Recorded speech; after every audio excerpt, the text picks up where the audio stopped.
안녕하십니까, 시골의사입니다. 저는 한때 서울에 계속 있다가 요즘은 이제 지방에 내려가서 살게 된 지가 꽤 오래됐습니다. 우리가 흔히 시골이라는 표현 치고는 좀 큰 도시이긴 하지만 현재 제가 거주하는 데가 안동인데, 안동만 해도 주변에 소백산, 청량산, 그 외에 부석사, 공정사, 청량사 이런 혹은 고운사까지 혹은 옆에 주황산이라든지 우리가 여러분들이 흔히 들어볼 수 있는 어떤 명산이나 아름다운 고찰들이 많이 있는 지역이고, 특히 한국 유교문화권에서 여러 가지 다양한 유적들이 많이 남아있는 곳입니다. 왜 이야기를 드리느냐 하면, 제가 역시 이제 시골에 내려가서 살기 시작하면서 한 번씩 서울에 오면 공항에서 내릴 때부터 그 속에 느껴지는 상당히 역한 공기와 그 외에 한강물을 바라보면서 느끼는 어떤 오염된 물들에 대한 어떤 두려움 같은 것들이 참 강하게 느껴집니다.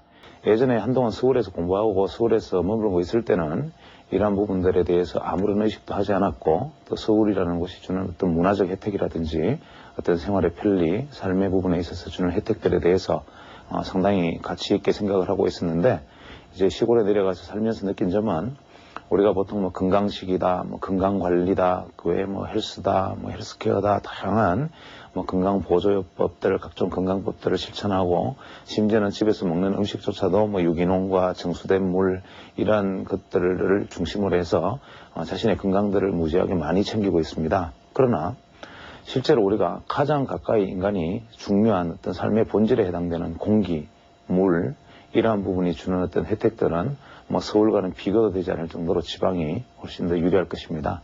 그래서 우리가 보통 삶의 부분에 있어서 어떤 문화적 혜택, 그 외 각종 어떤 혜택과 맑은 물과 맑은 공기가 주는 기본적 혜택 중에 어떠한 곳에 무게를 두느냐에 따라서 지방의 삶이 우월할 수도 있고 서울의 삶이 우월할 수도 있죠.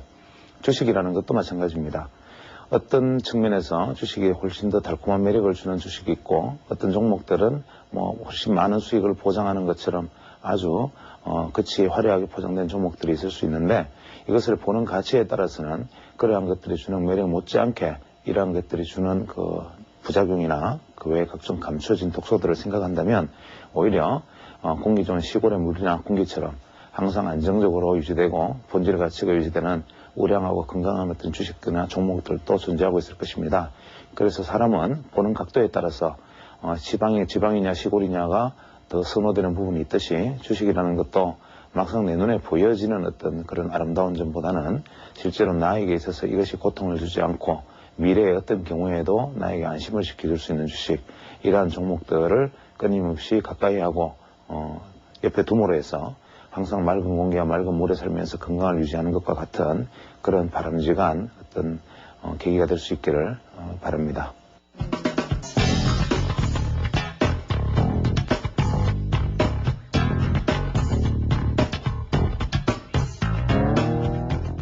지난 시간에 이제 그 일목균형표에 대해서 일목균형표 차트를 배우기에 앞서서 일목균형표의 어떤 기본적인 개념들에 대해서 파동론과 가격론에 대해서 일단 설명을 드렸습니다. 이 이제 일목균형표에서 이 파동론과 가격론을 이제 다시 한번 얘기를 해보면, 사실 내용이 좀 많이 난해하죠. 이 난해해 보이지만 실제로 이것이 형성되는 한 개의 차트의 형태를 완전히 익히는 것이기 때문에 제가 이렇게 설명을 하면서도 굉장히 난해한 점이 많다는 것을 익히 알고 있고, 또 이것이 실제 차트의 사례를 이어가면서 설명을 하면 좀 더 눈에 쉽게 들어올 수 있는데, 여건상 이 분필로 이어서 설명하는 부분들이 쉽게 전달이 안 될 수도 있지만, 어떤 면에서는 저는 오히려 이것이 다행이 아닌가라는 생각도 있습니다. 즉, 어떠한 어떤 새로운 것들에 대한, 제가 지난번에 말씀드린 것처럼 어떠한 새로운 것들이 다양하게 있으면 그 모든 것을 다 알기보다는 이것들이 형성되게 되는 어떤 동기나 과정들에 대한 이해만 주어진다면 사실은 어떤 새로운 기법들에 대한 것은 익힐 필요도 없는 것이기도 합니다. 그래서 지난번에 말씀드렸던 이 파동론과 가격론, 이 파동론은 기본적으로 N파동이 중심이 되어 가지고 움직이고, 결국 P파동과 Y파동, S파동은 조정 내지는 연속 혹은 전환의 모습을 보이는 하나의 어떤 조정파동에 해당된다. 특히 M파동이 기본 형태인데 M파동은 보통 5개 혹은 7개, 최대 9개의 파동으로 형성된다. 그 다음에 이것을 사이에 러닝 컬렉션이라고 부르는 S파동이 만약에 접착된다면 이 숫자만큼의 파동이 연결된다. 그 다음에 가격론은 이 N파동에 있어서 가격의 목표치를 형성하는데, 이 가격론에서 가격을 형성하는데 목표치로 삼는 것은 우리가 E계산법, V계산법, 그 다음에 NP계산법, 다양한 계산법들이 존재한다. 이러한 것들을 이야기를 했습니다. 그 다음에 물론 N계산법이 빠졌네요. N, E, V, NP 계산법을 이야기했고, 이 V나 NP 계산법 같은 경우에는 보합 박스에서 계산되는 방법이다. 그 다음에 이 각자의 계산법을 구한 다음에 이 계산법의 상하의 진동폭을 목표치의 진동폭이라고 놓고 본다. 이까지가 이제 가격론이라고 본다면 이것이 엘리어트 파동과 크게 다름이 없고 다만 보는 눈이 틀릴 뿐이다 라는 말씀을 드렸는데, 제일 마지막으로 이제 이 가즈오 씨가 말한 시간론, 이 시간론이 바로 이분이 말하고자 했던, 어떤 면에서는 이분이 엘리어트 파동을 저는 접했다고 생각을 하지만 이분이 엘리어트 파동에서 자기가 위협하다고 생각했던 부분, 혹은 주식시장에서 시간이라는 것을 어떻게 가격과 연결을 시킬 수 있을까, 시간이라는 것을 어떻게 가격과 함께 얘기할 수 있을까를 나름대로 고심을 해서 만들어낸, 어떻게 보면 자신의 최대 역작이지만 이분이 아쉽게도 1983년에 타결을 하시면서 마무리 짓지 못했던 부분 역시 시간론이다. 그래서 이분이 말한 당시까지 했던 시간론은 이분이 자신있게 주장한 게 하는 게 있습니다. 즉, 시세는, 원래 일목균형표는 시세는 균형을 향해 나아간다. 이것이 일목균형표의 모토다. 그러면 일단 모토를 하나 적어놓고 시작하죠. 시세는 균형점을 향해 나아간다. 이것이 일목균형표의 핵심에 관통하는 하나의 흐름입니다. 즉, 시세가 균형점을 향해 나아간다. 시세가 균형점을 향해 나아간다라는 대전제 다음에 오는 것이 이제 시간론에 대한 이야기인데, 이 시간론에 대해서는 이 시간론이 시세에는 변화일이 존재한다. 이러한 슬로건으로 바뀌게 됩니다. 즉, 시세가 균형점으로 가기 위해서는 예를 들어서 주가가 오르고 있었다면 하락하는 변화가 일어나야 되고, 다시 하락하고 있었다면 다시 상승하는 변화가 일어나야 됩니다. 즉, 이러한 어떤 변화라는 것은 시세가 균형으로 가기 위한, 어떠한 경우에도 시세는 균형으로 가기 위한 흐름을 보이는데, 그 중간중간에 변화의 지점이 있는데 우리는 이 변화의 지점을 가격의 눈으로만 바라보았다 이거죠. 물론 이 가즈오 씨도 이 가격의 눈과 시간의 눈을 결부시키지는 않았지만 이분이 시간에 주목을 했다. 이것은 엘리어트 파동에 있어서 맹점을 간파했다라는 뜻이 되는 겁니다. 그래서 이분이 말하는 변화일이 존재한다. 즉, 시세의 변화일이라는 이 변화일은 뭐냐? 이 변화일을 이분은 두 가지 시간론의 어떤 차이를 가지고 얘기를 했습니다. 즉, 기본 수치라는 수치와 대등 수치라는 수치를 두고 이 수치가 해당하는 급의 날짜일, 즉 이 기본 수치의 날짜일과 대등 수치의 날짜일이 변화일이다라고 말을 했는데, 이 기본 수치의 변화일은 뭐냐 하면 과거의 경험적 결과로서 존재하는 절대값이다. 즉, 기본 수치는 과거의 인간이 경험적 결과, 즉 어떤 상거래에 있어서, 주식에 있어서, 혹은 어떤 여러 가지 일들에 있어서 경험적 결과론, 이것이 선험적으로 우리는 익혀왔고 그것을 자연계에서 깨닫지 못했는데, 자기가 2,000명의 아르바이트생을 동원해서, 혹은 얼마나 이것이 과장인지는 모르겠습니다만은 어쨌거나 많은 사람을 동원해서 과거에 일본에서 심지어는 다다미를 만드는 매듭배수까지, 심지어는 미국에서 가마니를 사왔을 때 그 가마니의 질과 심지어는 살을 푸대기에 퍼서 이 포대기에 담겨져 있는 살의 알수를 세면서까지 존재했던 것, 막부시대에 존재했던 미국 거래 양상까지 모든 것을 검토한 다음에, 혹은 2차 대전 전이니까 그 당시에 2차 대전 전에 일본의 금융계가 형성되는 그 과정들을 소거를 전부 되새겨서 8년간 조사를 하면서 자기가 결론을 내린 이 경험적 결과론적으로 존재하는 절대값, 이것이 바로 기본수치라고 정의를 했습니다. 이 기본수치는 우리가 바로 얼마를 이야기했느냐면 9, 17, 26, 33, 42, 65, 76, 129, 226, 676, 이 복잡한 숫자를 가지고 이분은 기본수치라는 얘기를 했습니다. 즉, 이 수치는 뭐냐? 문자 그대로 날짜입니다. 내가 현재 알고자 하는 날짜로부터, 오늘의 날짜로부터 9일 후 17일째 되는 날, 26일째 되는 날, 이렇게 날짜를 정하고, 이 한 개의 날짜를 가지고 이 9를 우리가 1절, 이 9를 1절이라 그러고, 두 번째 17의 숫자를 2절, 26을 3절이라 그러면서 이 1절, 2절, 3절째에 해당하는 26을 1기라고 했습니다. 1기는 기간의 기자가 되겠죠. 즉 9, 1절, 17, 2절, 26, 3절을 한 개의 기로 끊었다. 그래서 26일째 되는 날을 한 기라 그러고, 그 다음에 우리가 76일째 되는 날을 1순이라 그랬다. 한 바퀴 돌았다는 뜻이 되겠죠. 1순. 그 다음에 226일째 되는 날을 1환.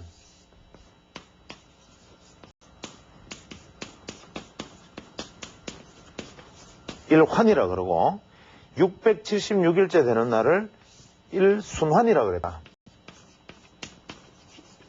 1순환. 이렇게 얘기했다. 이것이 무슨 뜻이냐? 지금 현재 제가 이렇게 써놓으면 이 방송을 보시는 분들이 대체 저 친구가 지금 무슨 얘기를 하나라고 생각하시는 분이 많을 줄로 믿습니다. 그런데 이분이 생각한 수치의 이야기는 뭐냐면, 한 개의 파동이 형성되는 한 개의 파동이 9일이 걸린다. 그 다음에 눌림목을 완성하는데 17일이 걸리고, 다시 상승해서 한 개의 M파동을 마무리 짓는데 26일이 걸린다, 이 뜻입니다. 즉, 물론 여기에서 좌우 변동폭을 9의 경우에는 7에서 10일까지, 11일까지, 17일의 경우에는 13에서 20일까지 이런 식의 좌우 변동폭을 다 두고 있습니다만은, 큰 줄기로는 이러한 것을 9일, 17일, 26일에 한 개의 파동이 완성되고, 이 한 개의 파동이 완성되는 날짜, 이 26일을 1기라 했다. 그러면 26일이 2개가 되면 2기가 되고 3기가 되겠죠. 그 다음에 이러한 것이 한 개의 완전 상승 파동으로 끝나는 시세의 고점에 이르는 부분을 한 바퀴가 돌아서 1순이라 하고, 그 다음에 완전히 한 바퀴 돌아서 하향까지 내려온 이 지점을 1환이라 하고, 이것이 파동을 그려서 이 전체의 파동이 다시 똑같은 파동을 만드는 것을 1순환이라 해서 이것을 대순환이다.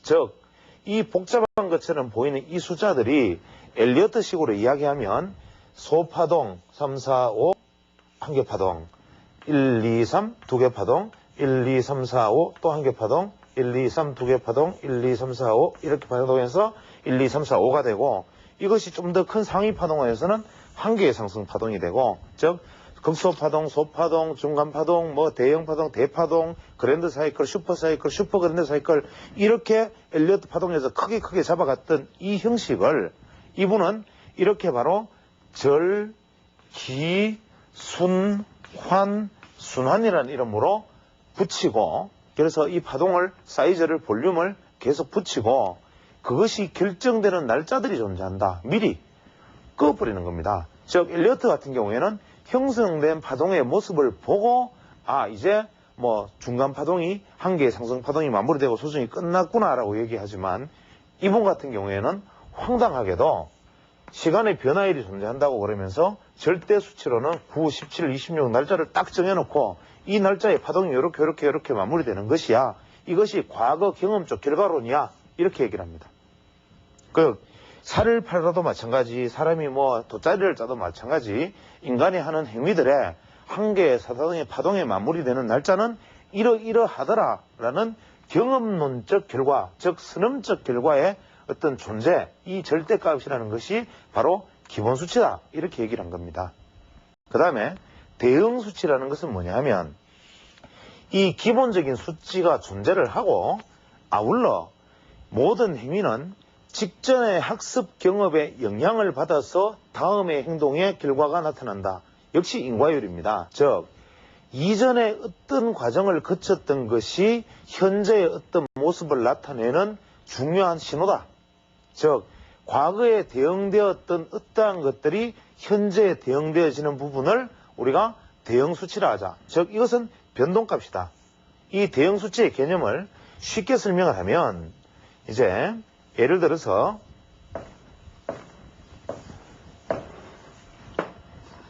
주가가 이렇게 오다가 갑자기 쭉 떨어집니다. 그 다음에 이렇게 오다가 쭉 상승을 합니다. 자, 그랬을 때 내가 현재 이 주식에 대해서 관심을 기울이는 지점은 여기다. 이렇게 얘기를 하면 이 의미 있는 지점은 여기가 될 것이고, 그러면 여기와 여기 사이에서 이만큼 하락하는데 걸린 시간이 예를 들어서 18일이다. 그러면 이 여기서 18일째 되는 날짜가 의미 있는 숫자가 될 것이다. 혹은 이 고점이 이까지가 예를 들어서 50일이다. 여기서 있던 50일에는 어떤 무언가의 변화가 일어날 것이다. 이렇게 얘기하는 것입니다. 즉 과거에 있었던 이 지나온 이 시간의 경험, 과거에 어떤 일어났던 일의 시간의 경과, 이것이 현재 일어날 일과 앞으로 일어날 변화에 영향을 미친다. 이것과 이것에 대응을 한다 해서 이것은 대응수치라고 부른다. 그 다음에 이것과 아울러 이 지점에서 무조건 17일째 되는 날, 9일째 되는 날과 17일째 되는 날은 또 변화한다. 이것은 절대적인 값이다. 즉 이렇게 되면 18일째 되는 날과 17일째 되는 날이 비슷하게 겹치는 날이니까 여기는 결정적 변화의 일이다. 이런 이야기인데, 현재 이 이야기는 제가 조금 이따 이어나갈 일목균형표의 파동문으로 연결이 되면 이해가 됩니다. 즉 이 이야기는 뭐냐 하면 일목균형표는 이유 불문하고 무조건 정해놓은 날짜가 존재를 하고, 그 다음에 그 이전에 변화한데 대응해서 변화하는 것들이 존재하는 두 가지다. 일목균형표의 핵심은 주식시장뿐만 아니라 자연계를 지배하는 모든 질서에 확정적으로 존재하는 무엇, 그 다음에 과거에 일어났던 요 직전에 일어났던 요 무엇, 요것이 현재 나타날 것에 영향을 미친다. 이 이야기입니다.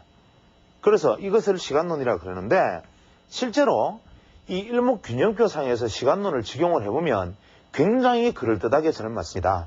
제가 오히려 컴퓨터가 지금 연결이 되어서 화상으로 바로 나가지 않는 것이 다행이다라고 말을 하는 이유도 바로 그 점인데, 만약에 어떤 종목을 가지고 이 시간적 인과율의 대응 수치를 따져서 앞뒤로 이렇게 맞추면 지금 시청하시는 분들이 보면서 이렇게 신기할 수가 있나라는 반응을 분명히 보이실 수 있습니다. 그러나 우리는 여기에서 바로 속임수가 있다는 것을 깨달아야 됩니다. 제가 일전에도 한번 이런 얘기를 드린 적이 있는지 모르겠지만, 예를 들어서 우리가 어떤 추세라고 가정을 하고 이러한 주가의 움직임이 이렇게 있으면 우리가 딱 해서 정중하게 이렇게 선을 딱 꺼보면, 야, 어떻게 희한하게 주가가 누가 이렇게 전문가가 꺼주면 어떻게 희한하게 주가가 이렇게 지지를 받고 이렇게 지지를 받고 또 여기 빠지니까 되돌아 들어오고 여기 빠지니까 이렇게 도로 빠지지, 참 신기하다. 이래서 전문가들이 끊는 추세선이라는 게 참 틀리구나라고 보통 설명을 합니다. 지나간 차트를 가지고 이렇게 설명을 하면. 그런데 투자자들이 차트를 하나 딱 두고 아무 의미 없는 접을 하나 쑥 꺼버리면 이것이 또 역시 보면 이것이 주가가 지지받고 저항받고 지지받고 저항받는 모습을 그냥 볼 수 있습니다. 즉 무질서하게 카오스처럼 변화하는 이 안에서 어떠한 선을 긋더라도 그 선은 나름대로 다 의미 있는 선을 형성한다는 것이 바로 랜덤워크 이론인데, 이것도 시간적 변화율이라는 건 역시도 이것이 대응 수치다 기본 수치다하고 아무리 이야기해봐야 실제로 이것은 정해져 있는 수치에 대응하는 것에 지나지 않는다. 이것은 분명히 우리가 기억해야 됩니다. 그러나 이것을 왜 대등 수치를 가지고 이야기를 하느냐, 이것은 일목균형표를 그림을 그려나가기 위해서입니다. 자, 그러면 여기서 우리는 시간론과 가격론과 파동론을 일단은 한번 익혔습니다. 그래서 특히 파동론, 가격론, 시간론을 이야기하면서 특히 경험이 적으신 분들이나 혹은 좀 연로하신 분들은 지금 저 친구가 무슨 소리를 하고 있는 거야 라고 생각을 하실 것이라고 생각을 하는데, 이것은 지금 저한테 들은 이야기로 흘려들으셔도 사실 무방합니다. 그러나 일목균형표라는 것을 차트로서 활용하기 위해서는 한번 거쳐가야 할 산이었기 때문에 제가 드린 말씀이고, 이제 요까지의 어떤 이 가조시의 이야기를 기본으로 접어두고 이제 일목균형표라는 차트에 대해서 이제 한번 들어가 보기로 하겠습니다. 일목균형표라는 차트는 우리가 보통 알기로 일단 전환선, 그 다음에 기준선, 선행경관 1, 선행경관 2, 후행경관, 이렇게 5가지의 선으로 표시를 합니다. 이제 집에서 각자 HTS가 있던 분이나 혹은 전문 차트 프로그램이 있는 분들은 여기서 한번 일목균형표를 띄워보시기 바랍니다. 띄워보시면 아주 예쁜 구름대가 나타나고 몇 가지 선이 나타나면서 그 옆에 요 선은 전환선, 이 선은 기준선, 이런 글씨가 나타나 있습니다. 여기서 전환선, 기준선, 선행경관, 선행경관 2, 후행경관, 이게 뭐를 의미하느냐면 주식에 있어서는 시세에 균형점이 있다.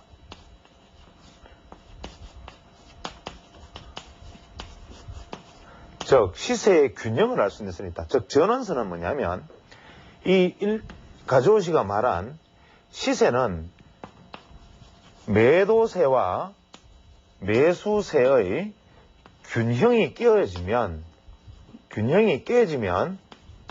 시세는 변화한다. 이 이야기를 전환선에 담고 있습니다. 즉 가조시의 가장 기본적인, 즉 이 가조 야마이토시의 가장 핵심 이론은 뭐냐 하면 시세는 균형을 향해서 나아가고 이 균형이 깨어지면 크게 변화한다, 이겁니다. 즉 여기서 전환선이라는 개념은 시세의 균형점이 무엇인지를 가르쳐주는 선입니다. 즉 매도세와 매수세와의 균형이 어디냐를 가르쳐주는 것이고, 이것이 어떤 쪽으로 방향을 잡느냐에 따라서 매수세가 이겼느냐 매도세가 이겼느냐를 알 수 있다, 이겁니다. 즉 이 전환선은 그러나 이렇게 복잡한 철학적인 이야기를 해두고 가조시는 항상 시세는 모호하면 단순화하라. 그래서 자기가 차트를 만드는 모든 이론 자체의 수치 대입마저도 지극히 단순화해서 구성을 했습니다. 즉 지난 9일간의 고가와 저가 중에 최고가와 최저가, 최고가와 최저가를 합해서 나눈 것이 전환선이다. 이것이 뭐냐? 이동평균선과 뭐가 틀리느냐 하면, 자 9일간이니까 우리가 9일 이동평균선이라는 가정계를 한번 세워보죠. 9일 이동평균선은 9일간의 주가의 합을 생겼는데 오늘의 주가가 여기 있으면 이 9일간의 평균치에 오늘 수치를 더해서 다시 나누기 9를 하고, 또 한 번 더 주가가 올랐다 하더라도 이 평균치에 다시 오늘의 주가를 더해서 나누기 9를 하고 하다 보니까 주가에 비해서 움직임이 이동평균선이 숫자가 5일에서 6일, 7일, 100일 넘어갈수록 둔해집니다. 반영이 돼봐야 미약하게 반영이 되니까. 그런데 이것은 고가든 저가든 상관하지 않고 지난 9일간의 주가를 전부 평균해서 나눈 것, 평균한 것이 이동평균값이라면 이 가저우시의 전환선, 일목균형표의 전환선은 지난 9일간의 시세가 이렇게 있는데 시세가 이렇게 움직였다고 가정을 하면 9일간 이 값들은 의미가 없고 최고가를 형성했던 가격과 최저가를 형성했던 가격 이 두 개가 예를 들어서 9일간의 저가가 요게 100원이고 150원이고 최고가가 200원을 형성했고 최저가가 80원을 형성했고 다시 110원에 와 있다고 가정을 하면 현재 이 가저우의 전환선에서는 100일과 150원, 110원 이것은 의미가 없는 것이고 이 9일간의 기간 중에 200이란 수치와 80이란 수치 이것만이 중요하다. 즉 200 더하기 80은 280이고 이것을 나누기 2를 하면 140이다. 즉 전환선의 값은 현재는 140이 된다. 이렇게 얘기하는 것입니다. 근데 만약에 그 다음날 상한가가 꽝 치면 어떻게 되겠습니까? 만약에 220원이 됐다. 이 앞에 것 아무런 의미가 없고 이것도 200일도 갑자기 의미가 없어지고 80원과 200원의 차이가 될 것이고 그 다음 상한가 치면 무서운 속도로 전환선이 올라갑니다. 즉 고가를 형성하거나 저가를 형성할 때마다 전환선이 팍팍 꺾이게 되는 것이죠. 그래서 시세의 균형이 얼마나 크게 무너졌는지 혹은 시세의 균형이 얼마나 크게 돌파했는지를 보여주는 것이 바로 전환선이다. 즉 전환선에 대해서 우리가 기억해야 될 것은 뭐냐면 시세의 균형점이다. 그 다음에 기준선은 뭐냐면 시세의 추세를 보여주는 것이다. 시세의 트렌드, 즉 추세의 방향을 알려주는 것이다. 이것이 중요한 이야기입니다. 즉 트렌드, 즉 방향, 추세의 방향을 알려주는 것이다. 이것은 뭐냐면 전환선은 시세의 균형점에서 이것이 위로 갈지 밑으로 갈지는 모르는데 어쨌거나 균형이 깨어지면 순간적으로 움직이는데 이것이 한번 깨어진 균형이 추세를 형성해버릴지 아니면 일시적으로 한번 균형을 깨고 다시 무너질지는 모른다. 그러나 이 기준선의 방향은 시세의 트렌드이며 이것은 추세의 방향을 알고 있다 그랬습니다. 여기서 조금 앞으로 다시 돌아가면 제가 시간론에서 얘기를 하기를 이런 얘기를 했습니다. 자, 변화일이 존재한다라고 얘기했죠. 그럼 변화일은 뭐냐? 제가 대등수치라든지 기본수치 안에서 날짜가 정해져 있다 그랬고 주가가 예를 들어서 오늘이 100원인데 오늘로부터 26일 후가 예를 들어서 기본수치에 해당하는 날이 될 겁니다. 그런데 공교롭게도 만약에 대등수치까지 일치했다고 가정을 하죠. 예를 들어서 지금으로부터 한 25일이나 26일 전에 시세에 변화하는 변곡점이 있었다. 그러면 오늘 날짜로부터 26일째 되는 날 이것이 대등수치로도 의미가 있고 기본수치로도 26일의 의미가 있는 날이 되는데 이 특히 기본수치와 대등수치가 일치하는 날은 이것은 전환일이 될 확률이 높다. 전환일이 될 가능성이 높다. 즉 시세의 방향이 이렇게 가고 있었다면 팍 꺾이거나 아니면은 더 가거나 혹은 상승 추세가 보합으로 가거나 상승이 하락으로 가거나 하락 추세가 보합으로 가거나 추가 하락하거나 하락이 상승하거나 간에 시세의 변화가 일어나는 날이다. 특히 이 기준수치와 대응수치가 일치하는 날 이것은 기본이다. 그런데 만약에 재미있는 것은 만약에 상승 추세에서 전환일을 맞이하면 이분이 말씀을 하기를 전환일에 전환하지 않으면 추세가 강화된다라고 얘기했습니다. 이야기 앞으로 돌아가서 다소 조금 혼돈되시겠지만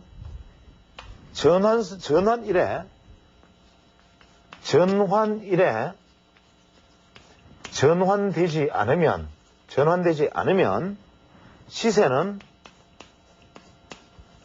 강화된다 이렇게 말을 했습니다. 그 다음에 시세는 예측할 수 없고 전환의 지점을 예측할 수 있다. 즉 이 가저우 씨가 말한 일목균형표의 핵심은 뭐냐면 매매의 핵심이 되는 급소일을 아는 것이지 이것이 오른다 내린다를 아는 것이 아니다 이겁니다. 그래서 일목균형표를 가지고 지금부터 주가가 오른다, 지금부터 주가가 떨어진다라고 말하는 것은 일목균형표를 이해를 잘못한 것이고 일목균형표 상에서 주가가 전환일에 도달을 하면 상승 추세에 딱 오면 전환일에 오면 들여다봐야 된다 이겁니다. 들여다보다가 상승하는 추세가 하락 추세로 전환이 되면 이 특히 기본값과 대등값이 일치하는 날에 시세가 도착을 했는데 이것이 방향이 바뀌면 이제부터는 당분간 추세가 완전히 역전될 것이라는 것을 우리가 알고 있어야 된다. 즉 변화일에 상승 추세가 왔다가 변화일에서 꺾이면 이제부터 하락 추세 전환이다.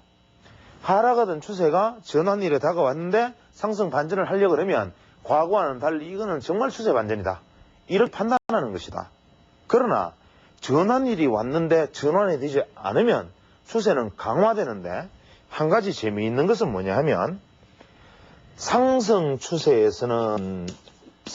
추세에서 전환일에 전환되지 않으면 상승 추세에서 전환일이 왔는데 하락 전환되지 않으면 추세가 연장되고 하락 추세에서 변환일에 왔는데 반전하지 아니하면 즉 변환되지 않으면 추세가 강화된다 이렇게 얘기했습니다. 이 말의 차이가 상당히 있는 거죠. 즉 변환일에 상승하던 주식이 변환일에 와서 하락 전환하지 않으면 비실비실 더 오르는 연장이 일어날 것이다. 하락하는 추세에서 전환일에 왔는데 상승 전환되지 않으면 급락한다. 하락 추세가 강화된다. 이것이 뭡니까? 올려진 물체와 떨어지는 물체의 가속도 차이다 이거죠. 상승하는 것과 하락하는 것은 근본적으로 에너지가 틀린데 제가 일전에 그런 말씀을 드렸다시피 하락할 때 하락 종목의 차트를 뒤집어 놓고 자 지금 이 종목을 사야 되겠습니까? 안 사야 되겠습니까? 이유는 이 차트를 뒤집어 놓으면 이렇게 고점에서 이제 완전히 천정 모양입니다. 그러면 여러분이 만약에 이 종목을 들고 있다면 여기서 팔겠습니까? 안 팔겠습니까? 그것을 생각해 보면 이 하락 차트는 지금 매수 지점입니다 라고 말하는 사람이 아주 얼치기라고 제가 말씀을 드렸는데 그 이유는 뭐냐면 하락 차트를 뒤집어 놓으면 상승 차트고 상승 차트를 뒤집어 놓으면 하락 차트다라고 생각을 하면 근본적으로 시장 에너지와는 괴리되는 생각을 갖고 있다는 겁니다. 즉 하락하는 물체와 쏘아 올려진 물체의 에너지는 틀리고 상승할 때 따라가서 내가 돈을 주고 사야 하는 사람 입장에서는 조심하고 움츠리고 한 번 더 확인하지만 무너지는 상황에서 심리적 공황에서 투매에 가담하는 것은 그냥 일시적으로 바로 무너진 뚝처럼 쏟아지기 때문에 하락과 상승이 다른데 이 가저우 씨는 이것을 간파를 한 거죠. 상승 추세에서 변화일에 도래해서 추세가 변화되지 않으면 상승은 연장된다. 하락 추세에서 변환일에 도래해서 추세가 전환되지 않으면 오히려 강화된다.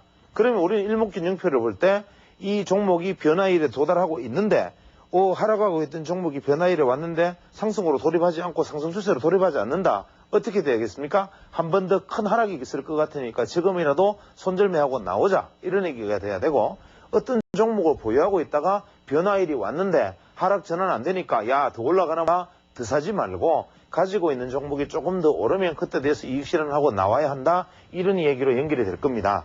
이것이 바로 이 전환일의 개념인데 여기서 이 전환선의 개념은 이 전환일의 개념과는 틀리지만 매수와 매도의 균형이 깨어지면서 변화하는 것이고, 기준선은 시세의 트렌드가 추세에서의 어떤 방향성을 보여준 것인데, 기준선을 찾아내는 공식은 어떻게 되느냐면, 지난 26일간의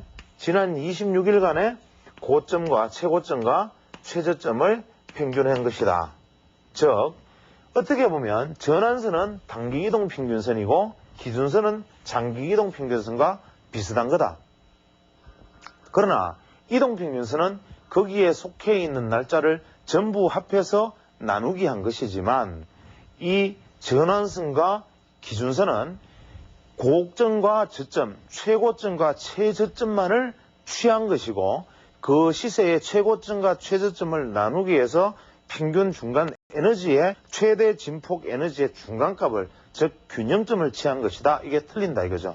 그래서 기준선은 시세 트렌드에서 방향을 알 수 있는데, 20일 이동 평균선은 이미 추세가 상승 전환하면 상당히 오랫동안 가고, 5일 이동 평균선은 추세 전환해도 금방 끊기가 쉬운 것과 같은 이치다. 즉 기준선을 굳이 악의적으로 해석하자면 이 사람 멍터리 아니냐.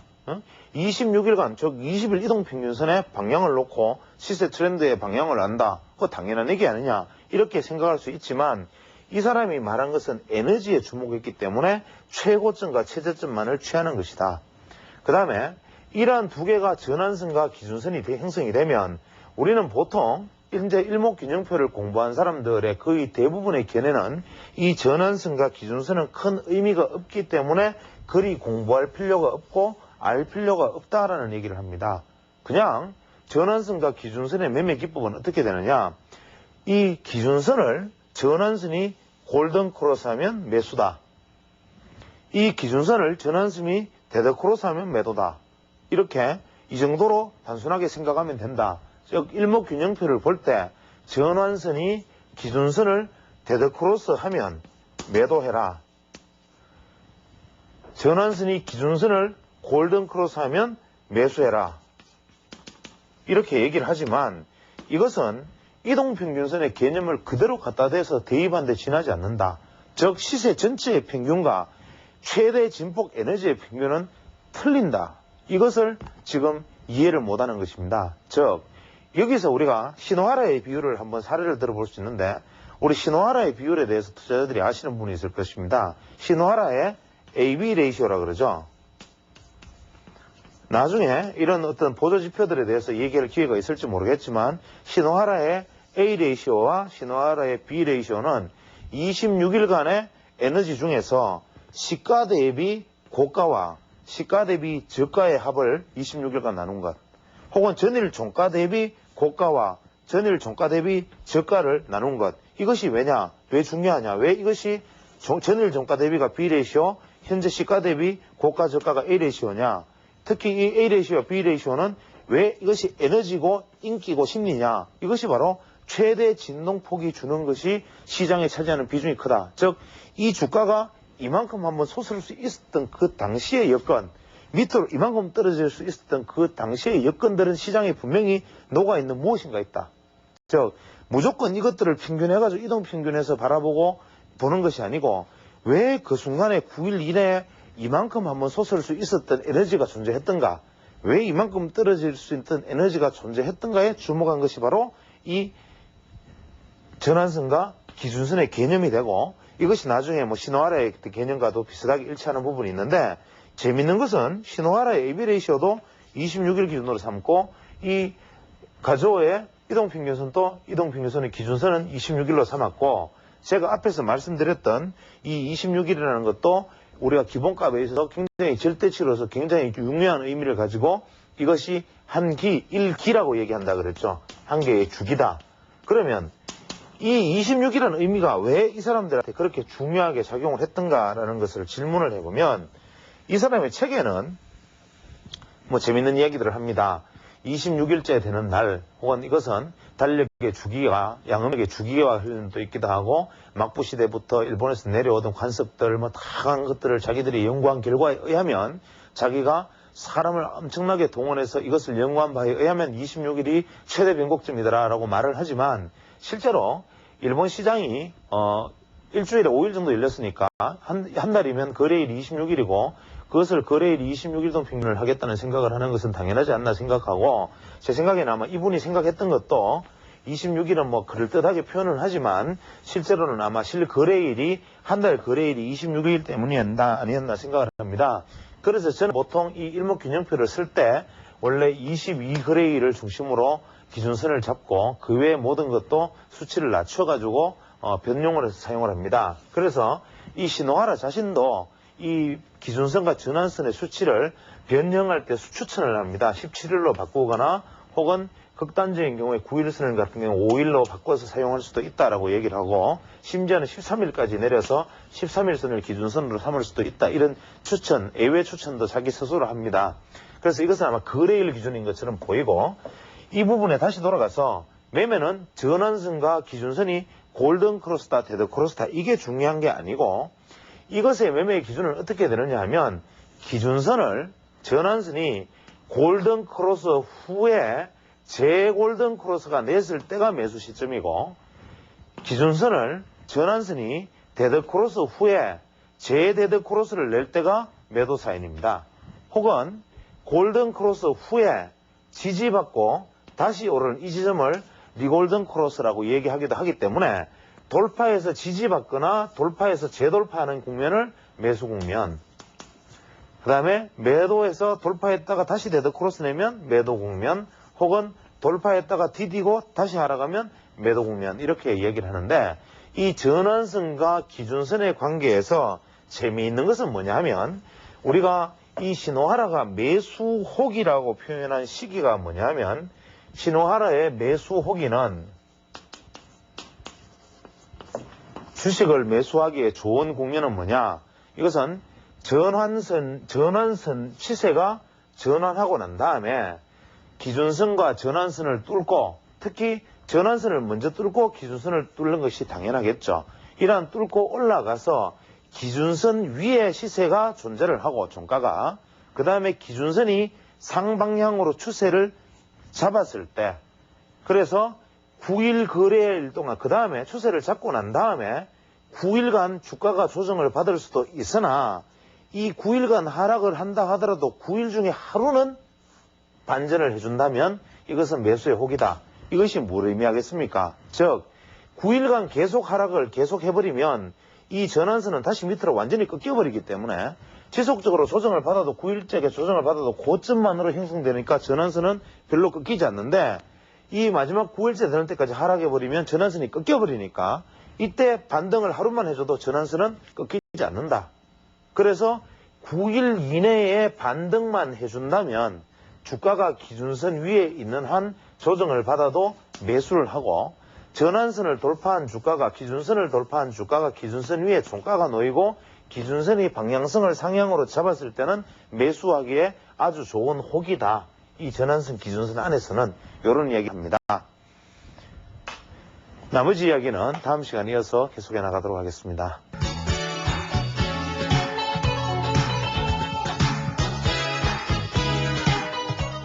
일단 먼저 이것은 제가 생각하는, 이것은 뭐 순수히 제 개인의 생각이기 때문에 경우에 따라서는 오해가 있을 수 있는 부분들을 양해하시기 바라고, 저는 제 개인적으로 일단 우리나라에서 중소형 증권사들을 거의 통폐합하고 현재 증권사의 수를 획기적으로 줄여야 된다고 생각합니다. 현재 증권사들이 가끔 난립하고 지금도 계속 증권사들이 설립하고 있으면서 HTS 수수료가 점점 떨어지기 시작하면 수익 구조를 낼 수 있는 방법은 빈번한 매매와 잦은 매매, 그 외 각종 자금을 유치해서 어떻게든지 수수료를 올리는 일밖에 없는데, 이러한 수수료를 올리기 위해서는 소위 말하는 영업이라는 것을 해야 됩니다. 증권사 창구에서 투자 상담사들이 투자자들에게 어떤 수익을 보장한다든지 어떤 긍정적인 얘기를 했으라도 자기에게 자금을 맡겨야 하고, 그 맡겨진 자금은 계좌에 묶여 있으면 그 계좌는 아무리 유치해도 소용이 없는 것이니까 여러 가지 빈번한 매매라든지 잦은 매매를 통해서 계속적으로 회전을 시켜서, 심지어는 제가 들은 어떤 분의 이야기로는 수익은 안 나도 좋다. 다만 크게 손실나지 않는 범위 안에서 회전율을 계속 얼마 이상으로 높여줄 수 있겠느냐는 조언으로, 제안으로 모 증권사 지점에서 수익률을 쇄화하자, 운용에 대한 어떤 대가를 쇄화하자, 이런 제안까지 있다고 합니다. 지금 각 증권사, 중소형 증권사 같은 경우에는 내부에 상관하는 직원 이외에도 그 이외 어떤 형식으로든지 이익을 수여하는, 즉 우리가 수수료를 가지고 수여해서 나눌 수 있는 사람들이 계약적으로 암암리에 존재한다고 알려져 있고, 실제로 그것이 사실인지 아닌지 제가 확인할 방법은 없습니다만은, 이러한 일들은 분명히 시장에 긍정적인 영향보다는 부정적인 영향을 미치게 되고, 특히 모 증권사, 유명한 중소형 증권사의 모모 지점, 무슨 증권사의 모모 지점은 무슨 종목의 작전, 또 무슨 지점은 무슨 종목의 작전, 무슨 종목에서는 뭐 어떤 종목을 250만 주를 가지고 있는데 얼마에 도달하면 매도한다, 뭐 이런 종류의 루머들이 시장에 돌아다닐 정도 된다면, 이러한 것들은 이미 하나의 폐해가 되기 시작했다고 생각됩니다.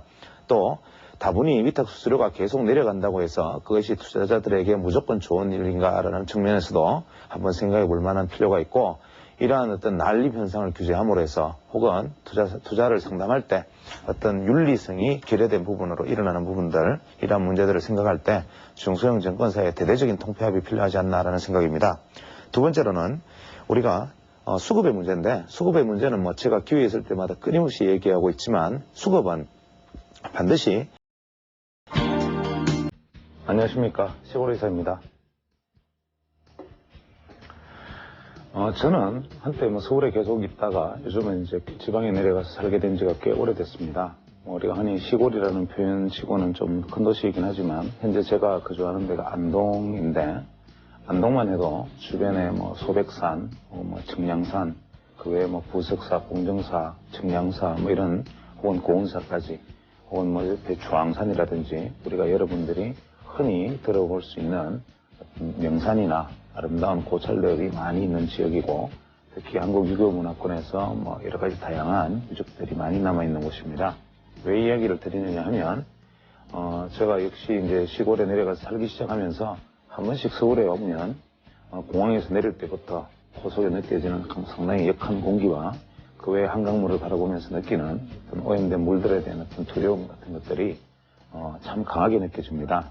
예전에 한동안 서울에서 공부하고 서울에서 머물고 있을 때는 이러한 부분들에 대해서 아무런 의식도 하지 않았고, 또 서울이라는 곳이 주는 어떤 문화적 혜택이라든지 어떤 생활의 편리, 삶의 부분에 있어서 주는 혜택들에 대해서 상당히 가치 있게 생각을 하고 있었는데, 이제 시골에 내려가서 살면서 느낀 점은, 우리가 보통 건강식이다, 건강관리다, 그 외에 헬스다, 헬스케어다, 다양한 건강보조요법들, 각종 건강법들을 실천하고, 심지어는 집에서 먹는 음식조차도 유기농과 정수된 물, 이러한 것들을 중심으로 해서 자신의 건강들을 무지하게 많이 챙기고 있습니다. 그러나 실제로 우리가 가장 가까이 인간이 중요한 어떤 삶의 본질에 해당되는 공기, 물, 이러한 부분이 주는 어떤 혜택들은 서울과는 비교도 되지 않을 정도로 지방이 훨씬 더 유리할 것입니다. 그래서 우리가 보통 삶의 부분에 있어서 어떤 문화적 혜택, 그 외 각종 어떤 혜택과 맑은 물과 맑은 공기가 주는 기본적 혜택 중에 어떠한 곳에 무게를 두느냐에 따라서 지방의 삶이 우월할 수도 있고 서울의 삶이 우월할 수도 있죠. 주식이라는 것도 마찬가지입니다.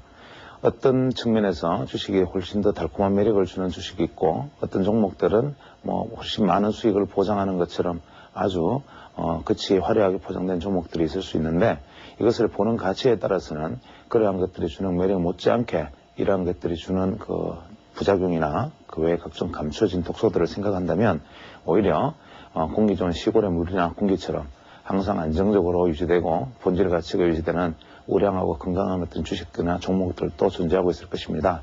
그래서 사람은 보는 각도에 따라서 지방이냐 시골이냐가 더 선호되는 부분이 있듯이, 주식이라는 것도 막상 내 눈에 보여지는 어떤 그런 아름다운 점보다는 실제로 나에게 있어서 이것이 고통을 주지 않고 미래의 어떤 경우에도 나에게 안심을 시켜줄 수 있는 주식, 이러한 종목들을 끊임없이 가까이 하고 옆에 두므로 해서 항상 맑은 공기와 맑은 물에 살면서 건강을 유지하는 것과 같은 그런 바람직한 어떤 계기가 될 수 있기를 바랍니다.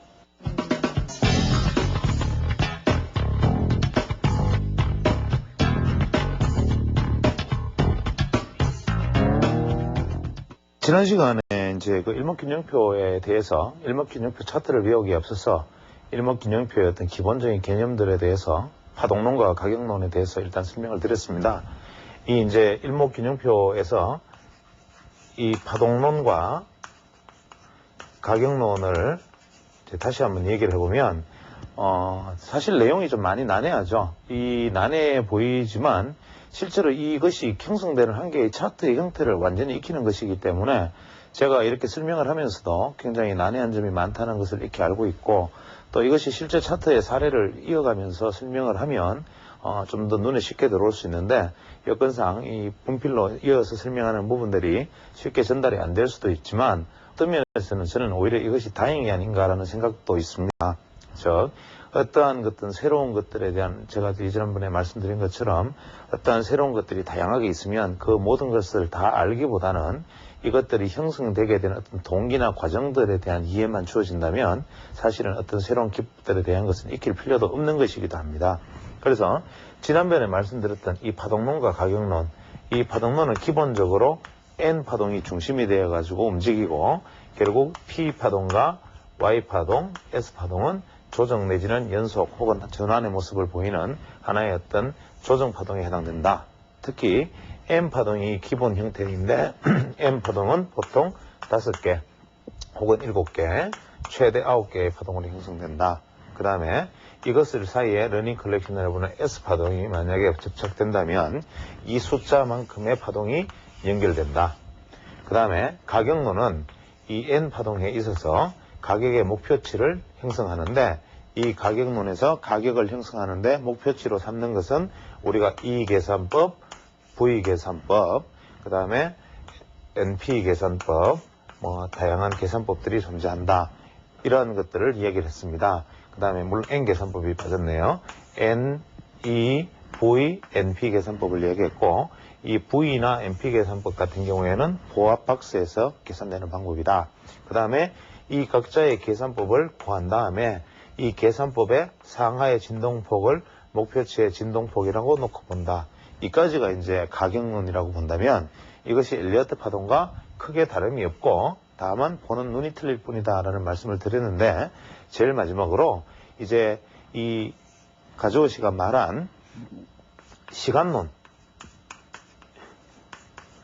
이 시간론이 바로 이분이 말하고자 했던, 어떤 면에서는 이분이 엘리어트 파동을 저는 접했다고 생각을 하지만 이분이 엘리어트 파동에서 자기가 위협하다고 생각했던 부분, 혹은 주식시장에서 시간이라는 것을 어떻게 가격과 연결을 시킬 수 있을까, 시간이라는 것을 어떻게 가격과 함께 얘기할 수 있을까를 나름대로 고심을 해서 만들어낸, 어떻게 보면 자신의 최대 역작이지만 이분이 아쉽게도 1983년에 타결을 하시면서 마무리 짓지 못했던 부분 역시 시간론이다.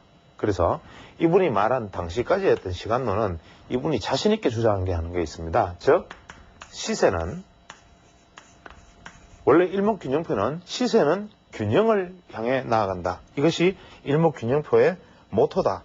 그러면 일단 모토를 하나 적어놓고 시작하죠. 시세는